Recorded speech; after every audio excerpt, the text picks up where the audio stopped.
उस रात कागजों की सरसराहट में एक देश की धड़कन सुनाई दे रही थी। कारगिल की बर्फ पर जो हुआ वो सिर्फ सीमाओं की कहानी नहीं थी, वो दिल्ली के कमरों में बसी एक ऐसी चुप्पी की कहानी भी थी जो बाद में हर फाइल के बीच कौन जिम्मेदार था का जहर घोलने लगी। और इसी चुप्पी के किनारे एक लाइन बार बार उभरी। रॉ ने वार्निंग दी थी, लेकिन ये लाइन किस राजनीतिक गलियारे में बोलने से रोकी गई। और जब इसे दबाने की कोशिश हुई तो दांव पर सिर्फ प्रतिष्ठा नहीं थी, भविष्य का इंटेलिजेंस कोऑर्डिनेशन और राष्ट्रीय सुरक्षा की रीढ़ तक सब दांव पर लग गया। कारगिल युद्ध 1999 में हुआ, ये तथ्य निर्विवाद है। घुसपैठ हुई, ऊंचाइयों पर कब्जा बना और फिर भारतीय सेना ने ऑपरेशन विजय के तहत उन चोटियों को वापस लिया। देश ने शौर्य देखा, शोक देखा और फिर सवालों की लहर उठी। इतनी बड़ी घुसपैठ पहले कैसे नहीं दिखी? जवाब ढूंढने के लिए सरकार ने एक आंतरिक समीक्षा कराई, कारगिल रिव्यू कमेटी। ये भी तथ्य है कि इस समीक्षा ने सिस्टम की कमजोरियों पर कड़ी बात कही, इंटेलिजेंस शेयरिंग, बॉर्डर मैनेजमेंट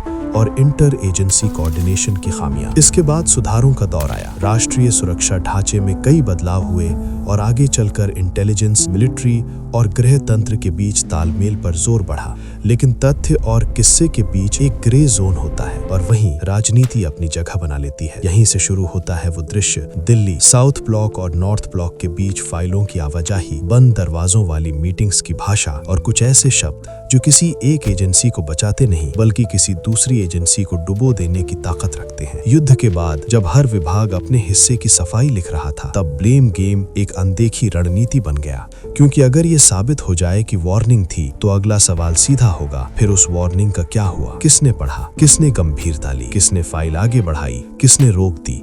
और किसने बस नोट कर लिया? यहाँ एक बात साफ समझिए, अलग अलग एजेंसियों की भूमिकाएं अलग होती हैं। रॉ आमतौर पर एक्सटर्नल इंटेलिजेंस से जुड़ी संस्था मानी जाती है। आईबी देश के भीतर इंटरनल इंटेलिजेंस की प्रमुख भूमिका निभाती है। सैन्य इंटेलिजेंस अपनी सैन्य जरूरतों के अनुसार काम करता है और फिर आते हैं वो ऑपरेशनल चैनल्स जहां सूचनाओं को इंटरप्रेट किया जाता है, प्रायोरिटी दी जाती है और एक्शन तय होता है। ये कोई फिल्मी साजिश नहीं है, ये सरकारी तंत्र की वही जटिलता है जहां सही सूचना भी अगर गलत टेबल पर गलत समय पर रख दी जाए तो उसका मूल्य घट जाता है। अब जरा कल्पना कीजिए, युद्ध खत्म हुआ है, देश में भावनाएं उबल रही हैं, मीडिया सवाल पूछ रहा है, संसद में बहस तेज है और ब्यूरोक्रेसी के भीतर हर कोई अपनी फाइल ट्रेल साफ रखना चाहता है। ऐसे समय में रॉ ने वार्निंग दी थी जैसी लाइन अगर खुले तौर पर राजनीतिक गलियारों में बोल दी जाए तो वो एक एजेंसी के लिए क्लेम और दूसरे के लिए ब्लेम का हथियार बन सकती है। और यहीं से ये लाइन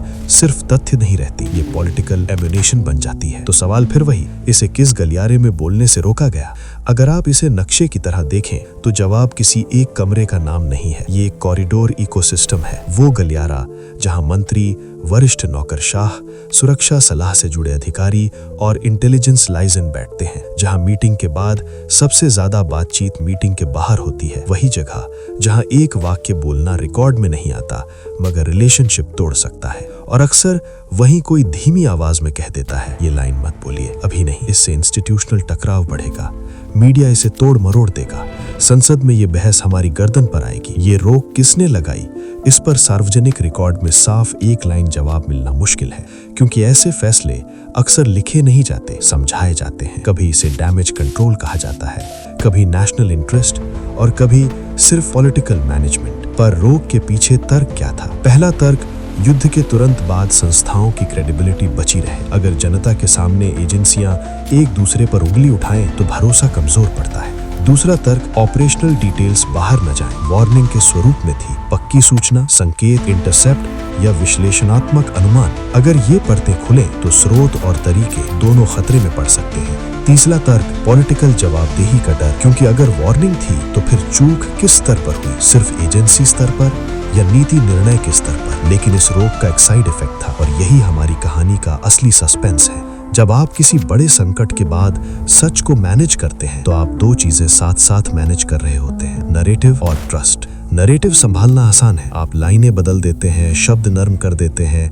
निष्कर्ष को इंक्लूसिव बना देते हैं, पर ट्रस्ट एक बार टूटे तो फाइल से नहीं जुड़ता। युद्ध के बाद जब इंटरनल रिव्यूज चल रहे थे और अलग अलग विभाग अपनी अपनी रिपोर्टिंग कर रहे थे, तब असली कोऑर्डिनेशन की परीक्षा हुई। एक एजेंसी को लगा हमने संकेत दिए थे, हमें सुना नहीं गया। दूसरी ने सोचा जो आया वो पर्याप्त ठोस नहीं था। तीसरी ने कहा जो फील्ड पर दिखा वो अलग था। और ऊपर बैठे कुछ लोगों ने सोचा अगर ये बहस खुल गई तो राजनीतिक नुकसान होगा। यहीं से ब्लेम गेम का चक्र शुरू होता है और ये किसी एक घटना पर खत्म नहीं होता, ये सिस्टम के व्यवहार में उतर जाता है। ब्लेम गेम का पहला नुकसान, अगली बार सूचना साझा करने में हिचक। अगर किसी एजेंसी को डर हो कि बाद में उसी पर उंगली उठाई जाएगी तो वो सूचना डबल चेक के नाम पर देर से साझा कर सकती है या उसे इतना डाइल्यूट कर सकती है कि उसका ऑपरेशनल वैल्यू घट जाए। दूसरा नुकसान, भाषा का प्रदूषण। इंटेलिजेंस में शब्दों का वजन होता है। संकेत, अलर्ट, इंडिकेशन, कंफर्म्ड, हर शब्द अलग जिम्मेदारी और अलग प्रतिक्रिया मांगता है। ब्लेम गेम के बाद लोग शब्दों को सेफ बनाने लगते हैं। वो लिखते हैं संभावना से इनकार नहीं। ये वाक्य फाइल को बचा देता है, देश को नहीं। तीसरा नुकसान, कोऑर्डिनेशन मंचों का खोखलापन। कागज पर कोऑर्डिनेशन होता है, मीटिंग होती है, मिनट्स बनते हैं, पर अंदरूनी विश्वास नहीं रहता। और राष्ट्रीय सुरक्षा में बिना विश्वास वाला कोऑर्डिनेशन सिर्फ कैलेंडरिंग है, सुरक्षा नहीं। अब सोचिए भविष्य में कोई नई चेतावनी आए, सीमा पर हलचल, किसी नेटवर्क की गतिविधि, किसी क्षेत्र में असामान्य मूवमेंट, तब उस चेतावनी की क्रेडिबिलिटी किससे तय होगी? डेटा से, विश्लेषण से और सबसे ज्यादा ट्रस्ट से। अगर ट्रस्ट कमजोर हो गया तो सबसे सही जानकारी भी नॉइस लगने लगती है।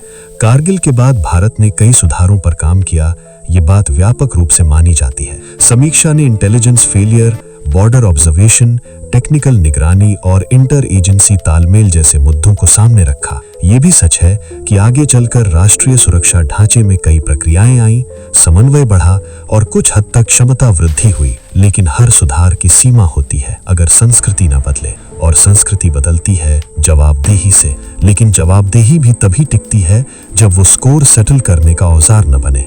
यही वो मोड़ है जहां रॉ ने वार्निंग दी थी वाली लाइन सिर्फ अतीत का विवाद नहीं रहती, वो एक टेस्ट बन जाती है कि संकट के बाद हम संस्थाओं को कैसे चलाते हैं, पारदर्शिता और सुरक्षा के बीच संतुलन बनाकर या तात्कालिक राजनीतिक लाभ के लिए तथ्यों को दबाकर। क्योंकि अगर कल को फिर कोई संकट आए तो देश को एक चीज चाहिए होगी, तेज, स्पष्ट और भरोसेमंद इंटेलिजेंस फ्लो।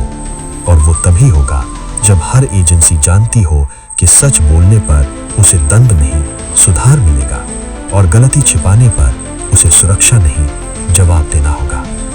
अब आखिरी दृश्य सोचिए, एक कमरे में वही पुरानी फाइलें, वही पुराने नोट्स, और किसी पन्ने पर किसी ने कभी लिखा होगा सूचना प्राप्त हुई, नीचे किसी ने लिखा होगा देखा गया, और फिर किसी ने लिख दिया होगा अभी साझा ना किया जाए। युद्ध मैदान में जीता गया था, लेकिन अगर युद्ध के बाद हमारे गलियारों में सच की आवाज दब गई तो अगली लड़ाई में हमारी सबसे बड़ी कमजोरी दुश्मन नहीं होगी, हमारी अपनी चुप्पी